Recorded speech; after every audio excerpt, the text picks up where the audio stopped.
शिवसेनेचे प्रवक्ते ते खरं तर शिवसेनेचे प्रवक्ते आहेत का राष्ट्रवादीचे प्रवक्ते आहेत का शरद पवारांचेच प्रवक्ते आहेत याची मला शंका आहे।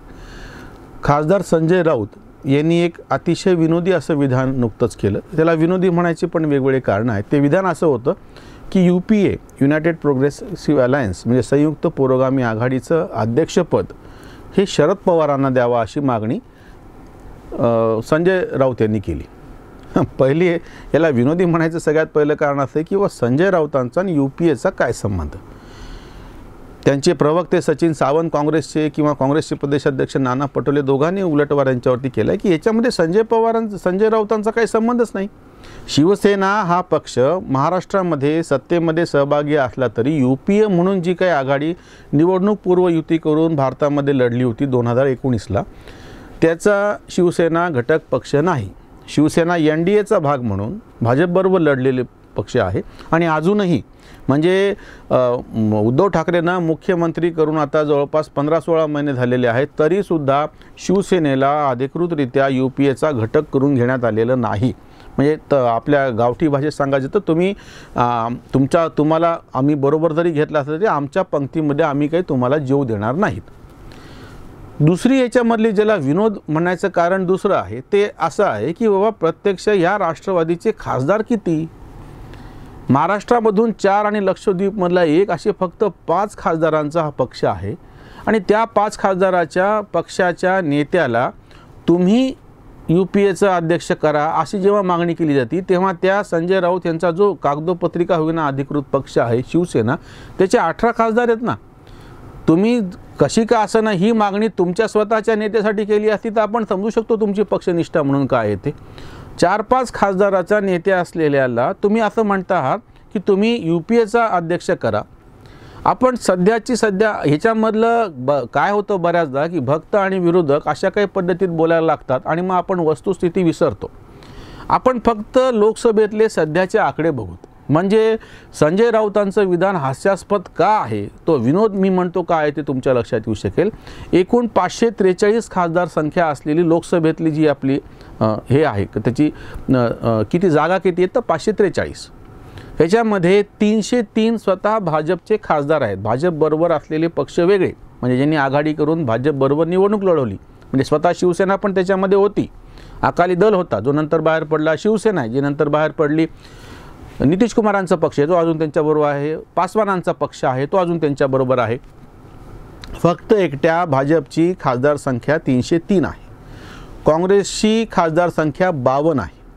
आता ह्याच्याशिवाय म्हणजे संजय राऊत काय म्हणाले की बाकीचे काही पक्ष आहेत UPAच्या बाहेरचे त्यांचं वाक्य असं होतं की ते अशी मागणी करतायत की सोनिया गांधी आता थकलेल्या आहेत आणि त्यांच्यापेक्षा शरद पवारांचा ॲक्सेप्टन्स जास्त आहे, त्यांचा प्रभाव जास्त आहे, त्याच्यामुळे बाकीचे पक्ष असं म्हणतात जे UPAमध्ये नाहीत त्यांना UPAचा पुनर्विचार झाला पाहिजे आणि शरद पवार अध्यक्ष झाले पाहिजेत। मग आता हे जर 2 पक्ष बाजूला ठेवले भाजप आणि काँग्रेस बाकीची सध्याची परिस्थिती काय आहे।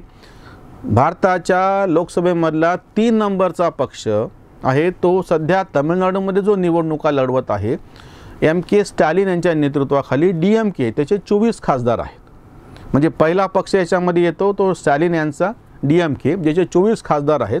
हे स्टॅलिन काय म्हणून शरद पवारांचं नेतृत्व स्वीकारतील, त्यांचे 24 खासदार शरद पवारांचे 5 खासदार आणि आता तो पक्ष सत्तेमध्ये पण येण्याची शक्यता आहे। जे सगळे निरीक्षण म्हणजे ओपिनियन पोल जे सांगतायत निवडणूक पूर्व सर्वेक्षण त्याच्यामधून त्या पक्षाला सत्ता मिळण्याची शक्यता सगळे सांगतायत। त्याच्यानंतरच्या क्रमांकाचा पक्ष आहे ममता बॅनर्जी यांचा तृणमूल काँग्रेस, त्यांचे 22 खासदार आहेत आणि आताही सर्वेक्षणामध्ये निवडणूक पूर्व तोच पक्ष सत्तेवर येण्याची शक्यता आहे। या ममता बॅनर्जी शरद पवारांसारख्याच त्याच काळामध्ये काँग्रेसमधून बाहेर पडल्या। 2011 पासून त्यांनी स्वतःच्या बळावरती त्यांनी जरी युती केलेली असली काँग्रेसची आणि बाकीच्यांशी तरीही त्यांना मिळालेलं बहुमत त्यांचं स्वतःचं आहे। स्वतःच्या बळावर त्यांनी 2011 पासून पश्चिम बंगालमध्ये सत्ता मिळवली। पश्चिम बंगालचा आकार 42 खासदार महाराष्ट्राचे 48 आहे, जवळपास सारखाच आहे। त्याही शरद पवारांसारख्या काँग्रेसमधून बाहेर पडल्या, त्यांनी स्वतःच्या बळावरती सत्ता मिळवली आणि एकदा नाही सलग 2दा मिळवून दाखवली आणि आताही तिसऱ्यांदा निवडणूक पूर्व सर्वेक्षणामध्ये त्यांची शक्यता आहे। त्या ममता बॅनर्जी काय म्हणून शरद पवारांचं नेतृत्व स्वीकारतील। त्यांच्याकडे 22 खासदार आहेत, त्यांची सत्ता येण्याची शक्यता आहे आणि यापूर्वी पण त्या होत्या आणि ते आज तागायत शरद पवारांना कधी जमलं नाही. शरद पवारांना स्वतःच्या पक्षाचे कधीही 150 आमदार निवडून आणता आले नाहीत. त्याच्यानंतरचा त्यांच्या बरोबरीचाच पक्ष आहे जगनमोहन रेड्डी यांचा YSR काँग्रेस. आंध्र प्रदेशमधला हा पक्ष आहे आणि काँग्रेसचे जे नेते होते YS राजशेखर रेड्डी यांच्यानंतर, यांच्या निधनानंतर ज्या पद्धतीची वाईट वागणूक त्यांच्या कुटुंबियांना देण्यात आली असा आरोप करत हे जगनमोहन रेड्डी पक्षातून बाहेर पडले. त्यांनी संपूर्ण त्या आंध्र प्रदेशमध्ये मोठी यात्रा काढली, जनजागृती केली, आपला नवीन पक्ष स्थापन केला, तो पक्ष सत्तेवर आणला. त्या पक्षाचे 22 खासदार त्यांनी निवडून आणलेत. आत्ता लोकसभेमध्ये त्यांचे 22 खासदार आहेत आणि त्यांनी सोयीप्रमाणे भाजपबरोबर किती अंतर ठेवायचं आणि किती त्यांना मदत करायची असं त्यांचं एक धोरण ठेवलेलं आहे. हे जगनमोहन रेड्डी काय म्हणून शरद पवारांचं नेतृत्व मान्य करतील.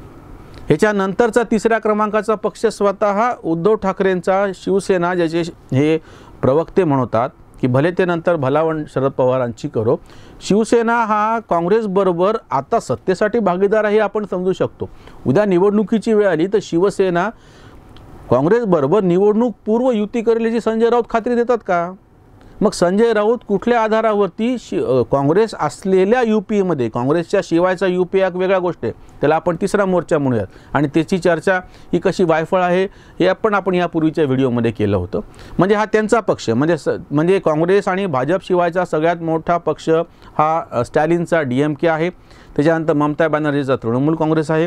त्यांच्या बरोबरीचा YS राजशेखर रेड्डी यांचा YS जगनमोहन रेड्डी यांचा YSR काँग्रेस हा पक्ष आहे. त्याच्यानंतर शिवसेना आहे. त्याच्यानंतर नितीश कुमारचा जनता दल युनायटेड JDU नावाचा पक्ष आहे आणि त्याचे सध्या 16 खासदार लोकसभेमध्ये आहेत. ते तर भाजपबरोबर आहेत, त्यांचं मंत्रिमंडळ सत्तेवरती आहे, ते स्वतः त्यांच्या आमदार संख्या कमी असताना सुद्धा त्यांना मुख्यमंत्रीपद दिलेलं आहे भाजपनी, त्यामुळे ते बाहेर पडण्याची शक्यता नाही. ह्याच्यानंतरचा जो पक्ष येतो तो आहे नवीन पटनायक यांचा, त्याचं नाव आहे बिजू जनता दल BJD असा पक्ष आहे. या पक्ष प्रत्यक्ष हे जे तिसरा जो मोर्चा होता ना, आधी जनता पक्ष होता आणीबाणीमध्ये, मग जनता दल होता, त्या सगळ्या फाटाफुटीतून यांचे वडील नवीन पटनायकचे वडील बिजू पटनायक ओरिसाचे नेते ह्या सगळ्या मारामाऱ्यातून त्यांनी बाहेर पडल्यानंतर त्यांनी कानाला खडा लावला आणि ह्यांच्या नाला लागायचं नाही म्हणलं आणि आपलं स्वतंत्र धोरण ठरवलं. शंख अशी त्यांची निशाणी आहे. ह्यांचा सगळ्या नावानं शंख केल्याच्यानंतर त्यांनी एक स्वतःचा पक्ष स्थापन केला आणि चौथ्यांदा नव्हे आता 5व्यांदा ते मुख्यमंत्री पदावरती आहेत. त्यांचे 12 खासदार निवडून आलेले आहेत. 20 एकूण तिथली संख्या आहे. ते कशामुळे शरद पवारांबरोबर जातील. आणि त्याच्यानंतरचा पक्ष आहे ज्याची 2 आकडी संख्या आहे, तो शेवटचा पक्ष म्हणजे मायावतींचा बहुजन समाज पक्ष. त्याचे 10 खासदार सध्या लोकसभेमध्ये आहेत. मायावतींनी स्वतःच्या जीवावरती उत्तर प्रदेशमध्ये 2007 सालची गोष्ट आहे, स्वतःचं सरकार आणून दाखवलेलं आहे. जी गोष्ट शरद पवारांना आजतागायत कधी जमलेली नाही. यापूर्वी त्यांनी भाजपच्या पाठिंब्यावर मुख्यमंत्रीपद मिळवलं होतं. समाजवादी पक्षाबरोबर त्या गेलेल्या होत्या, स्वतंत्र पण त्या राहिलेल्या आहेत आणि त्यांनी त्यांचं धोरण स्वतंत्र आत्तापर्यंत ठेवलेलं आहे. किंवा आत्ताच्या सुद्धा याच्यामध्ये कर्नाटकातलं जेव्हा कुमारस्वामींचं सरकार होतं त्याच्यामध्ये पण त्यांचा एक आमदार सामील झाला होता, तो मंत्री होता. मध्य प्रदेशमध्ये पण त्यांच्या आमदारांनी कमलनाथला पाठिंबा दिलेला होता. त्यांचे 6 आमदार काँग्रेसनी राजस्थानमध्ये फोडल्यामुळे त्या नाराज झालेल्या होत्या. ह्या मायावती कुणाच्याही सांगण्यामुळे सध्या काँग्रेस ज्या आघाडीमध्ये आहे त्या आघाडीत जातील कशाला. म्हणजे ज्यांची संख्या किमान 2 आकडी आहे अशी MK स्टॅलिन असो, ममता बॅनर्जी असो, YSR काँग्रेसचे जगनमोहन रेड्डी असो, त्याच्यानंतर स्वतः शिवसेना, त्याच्यानंतर नितीश कुमार, त्याच्यानंतर नवीन पटनायक आणि 7व्या म्हणजे मायावती. हे फक्त 7च पक्ष असे आहेत काँग्रेस आणि भाजपच्या शिवाय की ज्यांना 2 आकडी खासदार तिथे आहेत. बाकी सगळ्या पक्षांच्या खासदारांची संख्या फक्त 1 आकडी आहे. त्याच्यामध्ये तेलंगणाचे TS चंद्रशेखर राव यांचा जो पक्ष आहे TRS, त्याचे एकूण 9 खासदार आहेत. शरद पवारांचे 5 खासदार आहेत. डाव्या पक्षांचे एकूण 5 खासदार, CPMचे 3 आणि CPIचे 2 असे निवडून आलेले आहेत. इंडियन युनियन मुस्लिम लीग केरळमधला जो पक्ष आहे त्यांचे 3 खासदार आहेत. नॅशनल कॉन्फरन्सचे 3 खासदार आहेत. याच्यामधले पासवानचा जो पक्ष आहे लोक जनशक्ती, चिराग पासवान त्याचे आता नेते आहेत की त्यांचे एकूण 6 खासदार आहेत, पण ते भाजपबरोबर गेलेले आहेत. या सगळ्यांची जर गोळाबेरीज केली हे मोठे पक्ष वगळता तर ती जेमतेम 40 इतकी भरती. नॉर्थ ईस्टमधले काही असे पक्ष आहेत की ज्यांना एकच त्यांचा खासदार निवडून आलेला आहे, किंवा केरळमधल्या केरळ काँग्रेस मणी गटाचा एक खासदार निवडून आलेला आहे. ही सगळी जर बेरीज केली तर ती फक्त 40 भरते आणि त्याला शिवसेनेने पाठिंबा दिला मोठ्या पक्षामधल्या. ह्या ज्या मी यादी वाचली ज्यांना 2 आकडे ज्यांचे खासदार आहेत, एवढं करून सुद्धा ती बेरीज एकूण 60च्या पलीकडे जात नाही. मग संजय राऊत हे कशाच्या जीवावरती विधान करायला लागले?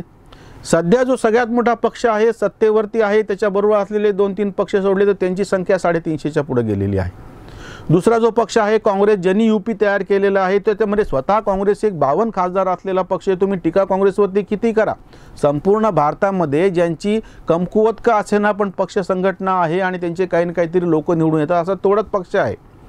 आता ह्याच्या शिवायची म्हणून जी तिसरी आघाडी म्हणता तुम्ही, युपी याच्या शिवायचा जर तयार करायचा असेल तर त्याच्यात ताकद तर पाहिजे.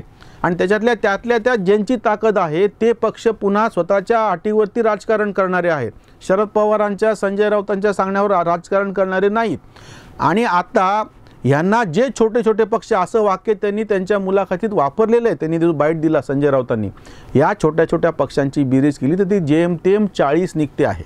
1-1, 2-2, 3-3, 4-4, 5-5 ज्यांचे खासदार आहेत असे.